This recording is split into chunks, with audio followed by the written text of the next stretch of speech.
ஒரு துறவி புத்தரை தேடி அலைந்து கொண்டிருந்தார்.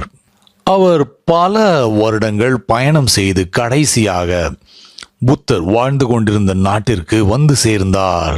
இப்போது ஒரே ஒரு ஆற்றை மட்டும்தான் கடக்க வேண்டும். புத்தரை நேருக்கு நேர் அவருடைய முகத்தை பார்த்து விடலாம், அவரை சந்தித்து விடலாம்.